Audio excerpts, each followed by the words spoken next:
Would you call the vote, please, or call the record, please, roll call?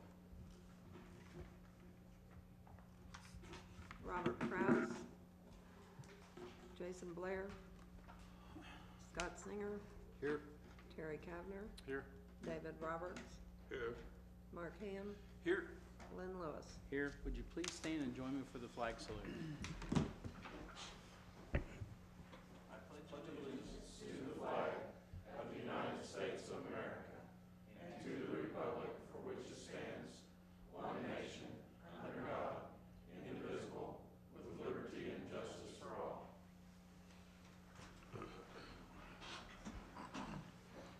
Thank you. Item 2 is a consent docket. Item A is receive and approve the minutes of the regular city council meeting held October the 7th, 2013. Item B is receive the minutes of the regular Parks Board meeting held August 6th, 2013 and September 9th, 2013. Item C is approve and ratify claims and expenditures for FY 2013-2014 in the amount of $6,124,057.23. Motion to approve. All right, thank you. Second. Thank you. We have a motion and a second. Any other discussion? If not, would you call for the vote, please? Scott Singer, Yes. Terry Kavner. Yes. David Roberts, Yes. Mark Ham, Yes. Glenn Lewis. Yes, item carries. Item number 3 is consider declaring certain SCBA equipment as surplus and authorizing the fire department to donate said SCBA harness, bottles, masks, etc. to OSU Fire Service training, other smaller paid departments, and volunteer departments. Chief? Mayor and council, these are some obsolete SCBA bottles and masks, et cetera, that we've replaced several years ago. They've been in storage for several years. And we'd like to donate these to some smaller departments and to OSU Fire Service training that they could help these departments and get them out of our storage area. That would be great. Do y'all already have some departments in mind, or people already have? Chet Thompson that maintains our SCBA's, he knows all the departments around the state that use the same brand. And Okay. He's got them pretty well lined up. Great. Make motion to approve. All right, thank you. Thank you. Any other discussion on this item? If not, would you call for the vote, please? Terry Kavner, Yes. David Roberts, Yes. Mark Ham, Yes. Scott Singer, Yes. Glenn Lewis. Yes, item carries.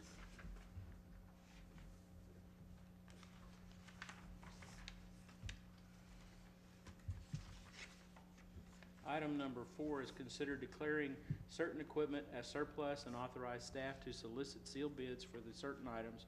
Item number 1 is one Bauer 3-phase 460-volt breathing air compressor, model number VT20-E3, serial number 38238, for a minimum bid of $2,000. Item number 7 is a DOT 2400 PSI air storage cylinders, 4 DOT 2015 PSI air storage cylinders, and 8 DOT 4500 PSI air storage cylinders. Mayor and council, this air compressor was at old Station 3, and when we built the new fire stations, the voltage on this compressor was incorrect, and so we would like to put this out to sealed bid because it is still usable, and there are several different vendors that would place a bid out for this, and these are storage bottles that would also go with this compressor, so we'd put it out to sealed bid. Is there a small city or something that could use it? There is a possibility of that, but I don't know what their voltages would be or whatever, but it would just be our recommendation to put it out to bid and put the funds back in the general fund. Well, if somebody could use it, I'd rather let somebody use it. That would be up to But you gentlemen. it's up to you guys. Put it out for bid. I have no problem with, giving it to a smaller city if we know that they've got the compatible equipment and so forth. That's It's going to take a little bit of work because it's been in storage since we moved in the new station. But we'll be glad to do some research. If we can find anyone that wants it, we'd be glad to do that. I don't know what the price value of it, if we can still legally do that at that price or not, with it being surplus. What would you anticipate it may bring? I know it's sealed and you're just putting it out, but do We you have an checked the idea? prices, and they told us that it should bring a minimum of $2,000 for the compressor. It should bring at least that much.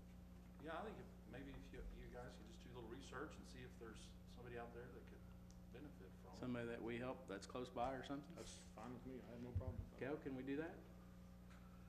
Now, once you declare it surplus, you'll need an agenda item Okay. that does basically the same thing, once you decide if you're going to bid it out or surplus it and give it away.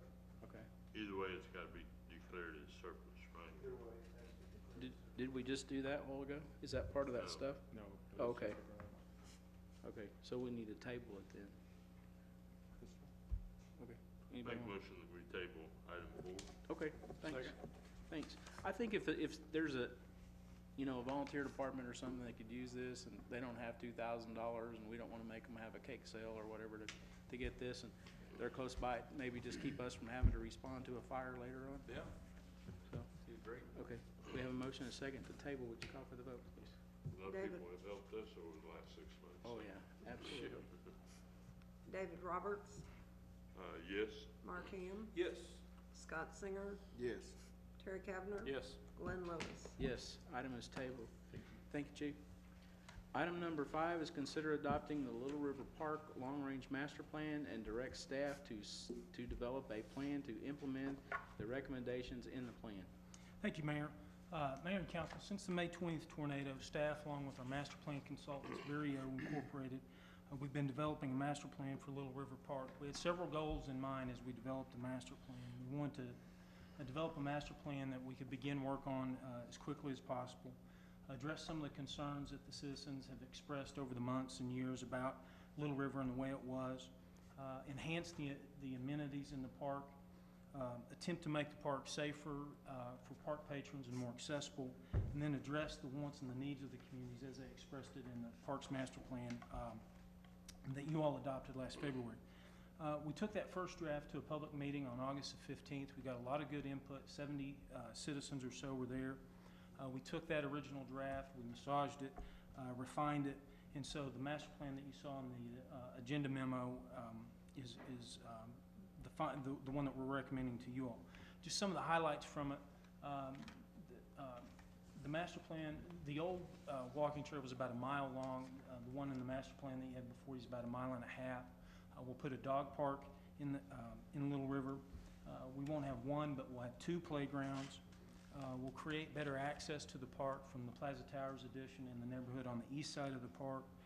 We'll have space that we'll reserve for a memorial for the May 3rd, May 20th victims of those tornadoes.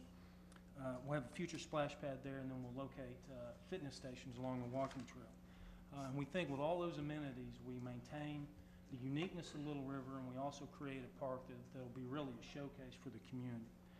This isn't something we'll do overnight. It's a multi-phase project. The first phase is to do some site work and some infrastructure work as far as street connections and water, sewer, electricity. And then we'll go back and build back the amenities that were lost due to the tornado. And then the longer term projects, in particular the splash pad and the memorial, will begin as funds and time becomes available for those. So we took this to the Parks Board at their last meeting in October, and they recommended unanimously that you all adopt this with a 7-0 vote. So with that, I'll be happy to take any questions that you might have. Are we gonna light the walking trail? Yes, yes, sir. They have these new things out now that have the solar panel lights that Mhm. are really cool. And after 4 hours of darkness, they shut off so you don't bother the neighbors. Is that something we're considering? Absolutely, sure. Okay. The disc golf isn't in here, but I've talked with some of the members of the Parks Board, and they've indicated that there's a desire to locate it somewhere else. Do you have an idea of when that may happen? Yeah, in the last month or so, we've had a real good conversation with some of the disc golf community, Evan Lambreth, Kate Schwartz, who's spoken here, and Chris Molsonus, who's been here. We had a real good conversation with them. They came to realize that we didn't feel like Little River was the best location for it. And so we talked to them about our park system, the constraints that we have, and what works for them long-term, we just don't have in our park system. But as an interim solution, there's a junior course that they've come up with that'll be at Buck Thomas. It's a small 9-hole. It's something that keeps them in the community, keeps people energized about it, and one that we can live with and we think fits well out at Buck Thomas. And so As to timing of that, they'd want to do something by the first of the year, and we think that that's certainly doable. They would spend the volunteer time and all that to do the work. And it's an area of the park that makes a lot of sense from our standpoint, so I think it's something we can both live with, so. And it's a good compromise. I appreciate the energies that have gone into that. I know it's been a lot of interest in it, and just the efforts that you and the Parks Commission have put forward to coming up with a solution that could make everyone happy. Thank Good. you. All right. Do we have a motion? Move to approve. All right, thank you. Second. Thank you. Any other discussion on this item? If not, would you call for the vote, please? Mark Ham, Yes. Scott Singer, Yes. Terry Kavner, Yes. David Roberts, Yes. Glenn Lewis. Yes. Todd, while you're here, do we have a date for the Coca-Cola thing when they're gonna present that to us? Is it gonna be Yes. November the 11th? No, November 8th at 10 November. o'clock, that's a Friday. It'll be at Veterans Park. You all will receive invitations via email, in the mail. Coke is gonna send those out. And yeah, that'll be November 8th. A lot of people have asked about that. They're Yeah, excited. yeah, we're excited too, so hopefully the Right. weather will cooperate. Yeah, really. Sure. Thanks. Okay, at this time, we'll recess the city council meeting and convene the Moore Public Works Authority meeting. Item number 6 is the consent docket. Item A is receive and approve the minutes of the regular Moore Public Works Authority meeting held October the 7th, 2013. Item B is approve and ratify claims and expenditures for FY 2013-2014 in the amount of $111.45. Make a motion we approve. All right, thank you. Second. Thank you both. Any other discussion on this? If not, would you call for the vote? Scott Singer, Yes. Terry Kavner. Yes. David Roberts, Yes. Mark Ham, Yes. Glenn Lewis. Yes, item carries.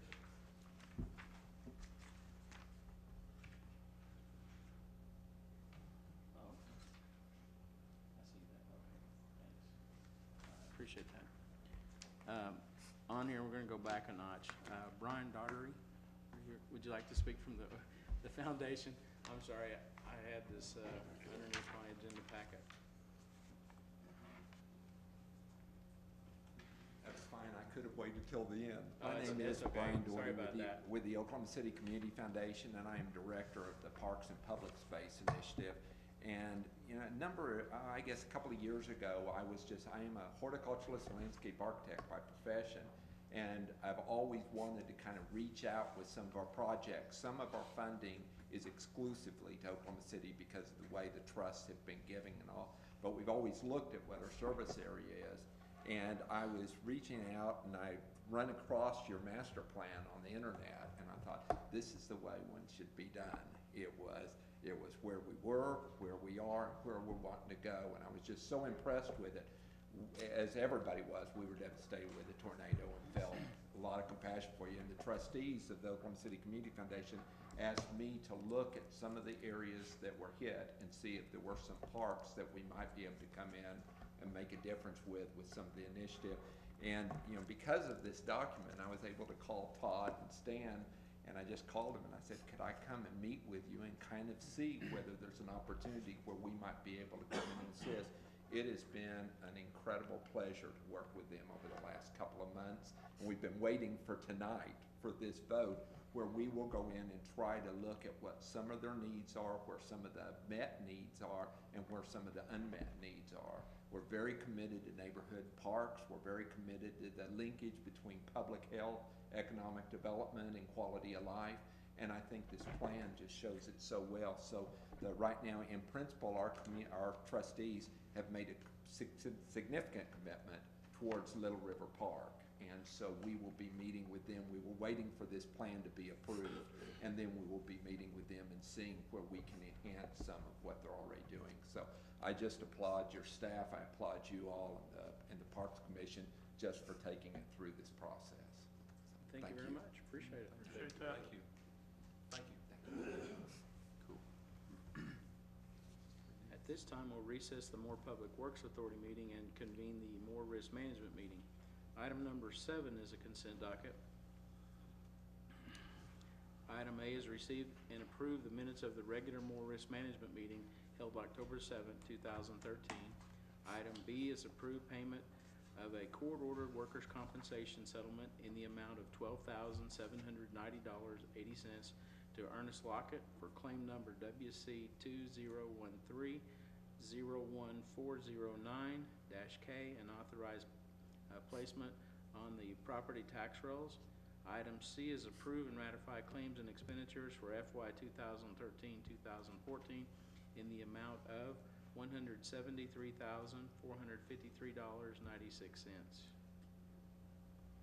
Move to approve. All right. Thank you both. I'll second it, how's that? All right, thanks. Okay, we have a motion and a second. Any other discussion on these? If not, would you call for the vote, please? Terry Kavner. Yes. David Roberts. Yes. Mark Ham. Yes. Scott Singer. Yes. Glenn Lewis. Yes, item carries. At this time, we'll recess the Moore Risk Management meeting and convene the Moore Economic Development Authority meeting. Item 8's a roll call. Would you call the roll, please? Robert Kraus. Jason Blair. Scott Singer. Here. Glenn Lewis. Here. David Roberts. Here. Mark Ham. Here. Terry Kavner. Here. Item 9 is the consent docket. Item A, receive and approve the minutes of the regular Moore Economic Development Authority meeting held September 16th, 2013. So moved. Second. Would you call for the vote, please? Scott Singer. Yes. Glenn Lewis. Yes. David Roberts. Yes. Mark Ham. Yes. Terry Kavner. Yes. Item 10, Director's Report. Thank you, Chairman Kavner. We have 66% of our department represented today, so we're going to split the report in half.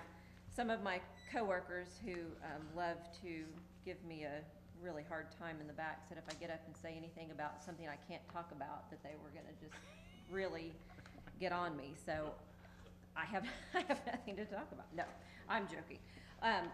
Tons of activity, but honestly, you know, we do sign non-disclosure agreements with these companies, and so the good part about that is that that's when they're very serious about being here and being a part of the market, and a lot of times a part of the state for the first time. So there is no reason for us to talk about anybody by name to preclude them from wanting to come and be a part of this. So just suffice to say that I just did a little tally of the square footage of retailers, destination, entertainment, retail, especially retail. And if I were to be able to add correctly, we would have about almost 300,000 square feet just in the works. And so again, this is not committed, this is not purchased, this is just close and doing due diligence and doing what they need to do before they make announcements on things. So it's super exciting, but again, anything can happen with those. I feel really encouraged, more so than I have about others, so that's another positive thing. But what's happening and on the ground that people can see is almost enough to be super proud of and excited about. But again, there's just a lot more coming. So we are really needing to continue to push the pedal on residential growth, and I just wanted to, I know Elizabeth's not here, but I just wanted to say a special thanks to the Community Development Department and that staff. They are working tirelessly, and every day those workers hear from devastated citizens that have terrible situations that are going on, and then within the next 5 minutes they get a call from me or from a broker or developer that I'm working with that needs a lot of information, and they are just as positive, and it's just incredible the work that they're doing and the growth that we are experiencing and need to continue to see. Their efforts are greatly appreciated, and they have not missed a beat. So it's amazing. But again, we do need to continue to keep that residential pedal pushed to make sure that we have consumers in the area, because that's what a lot of these retailers are wanting to continue to bank on, is that we have purchasers here, and then also employees.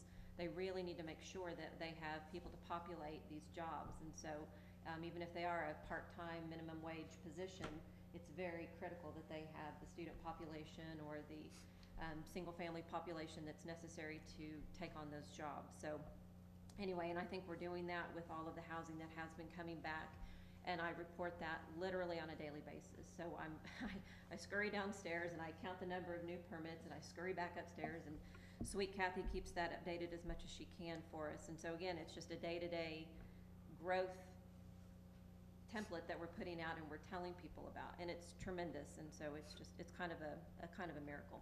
Moore Medical Center is currently in their temporary building phase, so you've noticed that there's some very, very temporary looking buildings, and I promise you those are very temporary buildings. But on the inside, you go in and you can't actually tell that they're temporary at all, but that will be their ER department just until, again, they have their plans built for what their future will look like there. And so we meet with them. In fact, we're meeting this week to talk about long-term, what that plan is gonna look like, what those renderings are gonna look like, and they're very close to nailing down the services that are critical for that facility from this point forward. So we're anticipating just that temporary ER new job growth to be pretty significant just in that, what can be housed in those areas. And then when they get their final plan of what services will be available there, then we'll have another nice little shot of employment of high-paying jobs, skilled. But, can you tell us exactly where we stand as far as issuing permits for rebuilds in the tornado area? Well, Stan or Steve may be closer, so I'm gonna, I sent that out, Dave, today in an email, so you should have the exact number, but I can tell you what it is. 280, I'm guessing, I shouldn't say it. Well, it was, if I can find them, 504 new single-family home permits citywide since January 1, and 282 of those are storm rebuilds. And that's a great point, that is huge. And so we break those out, and that is so remarkable when these developers call in for us to be able to say, build back at this number and new growth at this number. And even today, I mean, I had a whole big comparison of 99 and 03 and where we are, and that's just all they want to know about. And there is not a shred of concern in their voice, in their mannerism. They just simply need to know the number to be able to plug into their formula and then carry on. So there is no doubt in their minds that this too shall pass, and that we will continue on with our growth rate. Probably better than even anticipated, but we all take those conservative numbers. So anyway, under construction, of course, is Dairy Queen, Jimmy John's, Access Medical, Del Taco, close to opening, just very shortly, Smash Burger, Old School Bagel, Life Church. Calls and inquiries every day for commercial property. Lots of speaking engagements regarding storm and recovery, and you're welcome. No, we're happy to do it, and we do vet those. We are very careful about the groups that we do go and speak with, and we want to make sure that the message we are sending out is accurate and encouraging and useful, and the good use of our time, because we are still very busy here, and so we want to make sure that if we do leave and go to do a presentation, that it will in turn somehow assist us back, and we have been validated in that we've received a lot of assistance back in just support, and then also financially, to be quite honest.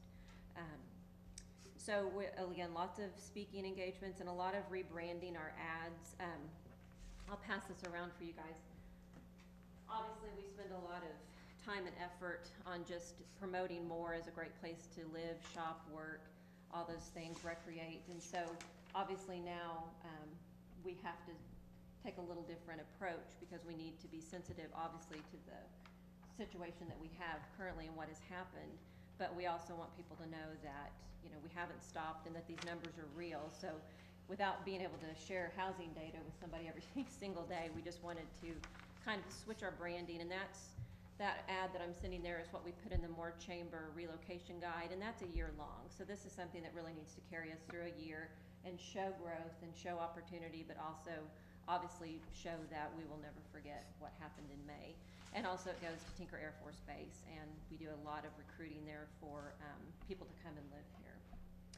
So with that, I will answer any questions that you all have about just growth, commercial, economic development, anything of that nature, and then Jamie is going to share with you all just on the marketing side of the house, just some special events and some information that he pulls up on a daily basis of just data. Okay? Thank you. I have one question. Yes. Are we having any interest, both either residential permits or commercial permits, in the Ward 2 on the north side of town? Not to my knowledge, but then again, that, I would only be, if they call me for assistance to go searching and looking, so I haven't been up there, but it doesn't mean that there wouldn't be anything going on there. So the Community Development Department would be the one that would know exactly, but I would guess that there isn't. There's a new subdivision right east of you, Scott, on the corner there at 27th and Bryant. And Okay. there should be permits issued there within the month. And we don't assign or prescribe. I mean, if a retailer comes in, they say specifically where in fact, today I've got a voicemail and it said, we want to be west of here, south of here, north of here, and it literally was like, okay, well, you want to be here. I mean, you might as well just give us the address. And so they very specifically know where they want to be, where they need to be. I had to give traffic counts today to another potential user, and they were traffic counts of literally within just like a block of a particular vacant piece of land. Actually, where LA Fitness was to go, LA Fitness purchased Fitness One, and so now there's a nice big chunk of commercial property that's very much sought after, so. Well, considering the new build that's being done by Bryant, are there any conveniences or amenities that are considered that may attract people to that location or support those people that are already living there so that they don't end up going all the time going head south? Over time, there will be, and so whatever that magic number is, but I've got right now, I don't think I can say, but it's a convenient type store, gas related, that is very much looking for locations like that. But they, again, know exactly where their growth is, they know exactly where they need to be, and unfortunately, a lot of times with those, they can't get too far away from their competitors for some reason. That's just sometimes they don't make it on gas, but they make it on their other products. But a developer, I think, would be better to come in and say specifically why they choose where they choose. But of course, we show them the whole map of Moore. We drive them around every single perimeter if they're just out looking for the city limits, if they don't already know where in town they need to be.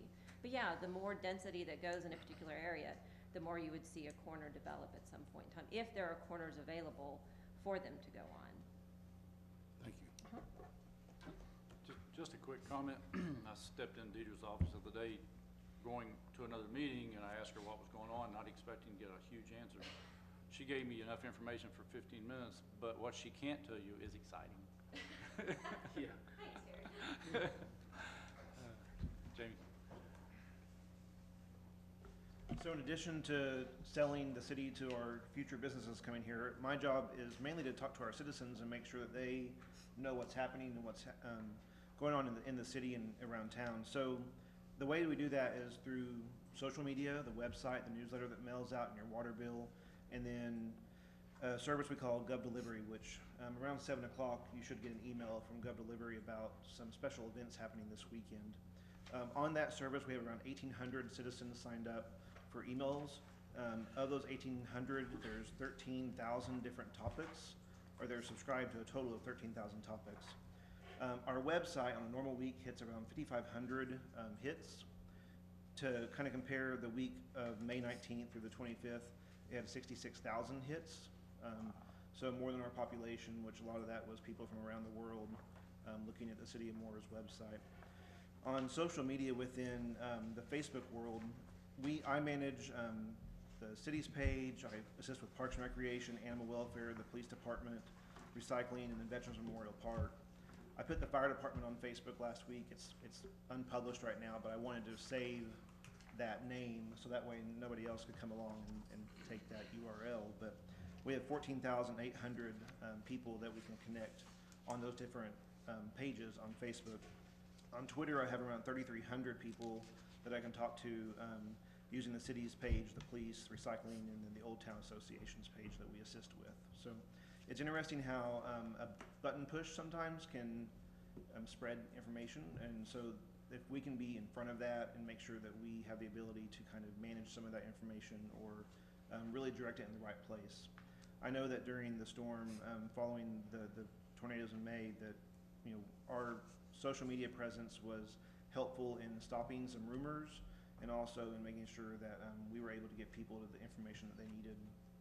Some of those people weren't our citizens, but they were people that lived outside of our area that were interested or concerned about their family members that live here or friends that lived here, or they grew up here. We have a lot of people who say, I grew up in Moore and I'm concerned about Moore even though I live in California or New York City or wherever they may be. So I handed out earlier a 7-page report. That's our Gov Delivery program. That's the email subscriptions that people can sign up for. They can go to cityofmoore.com and look for the red envelope on the top of the page and then subscribe for updates from various city departments and also different topics. We started that service in January and we have, like I said, 1,800 subscribers. And a lot of those did come from the storms, but it's still a way that we can communicate street closings. We can communicate new businesses that are opening. So if you have people asking, how can we find out information, send them to the website, have them subscribe for updates. And then as I get more departments trained in how to use that, we'll get more and more information sent to our citizens. It's kind of, it's one of those things with great power comes great responsibility, I think, whenever you have the button that you can push and send out those messages. So we try really hard to make sure that the information is accurate, timely, and most importantly, something that our citizens want. So about this weekend, if you don't have anything planned, we can take care of you from around Friday night around 6 until 11 o'clock on Saturday night with events and things happening in Old Town and all around the city that will be a great opportunity for our citizens to come together and connect and spend time together. So, any questions? If you don't get my email updates, then just call me and I'll get you hooked up and stuff. So, thank you very much. Thank you. Thank you. At this time, we'll recess the Moore Economic Development Authority meeting and reconvene the city council meeting. All right, thank you. Let the record reflect all the members that were present before us. The present. Item number 11 is new business. Item A is citizens forum for items not on the agenda. We don't have anyone signed up. Would anyone like to speak?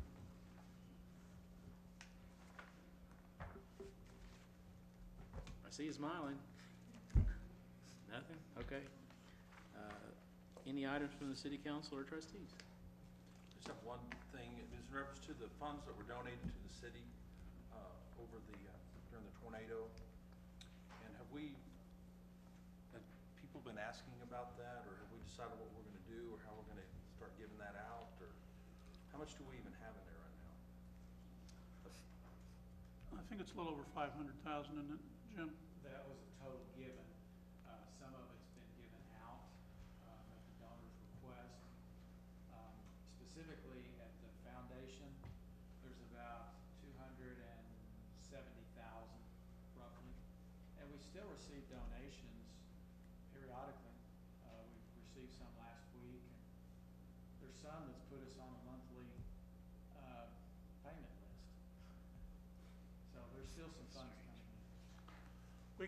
We'll get you exact numbers, but it probably would be beneficial for you all, because, until you all decide what to do with it, we've not made any decisions or anything like that, of course. So perhaps we need to have a discussion item on an agenda just to talk about it generally. There had been some discussion early on, again, just informal, about some of it being put into our storm shelter program that we're gonna have. I think that's a good idea for some of it.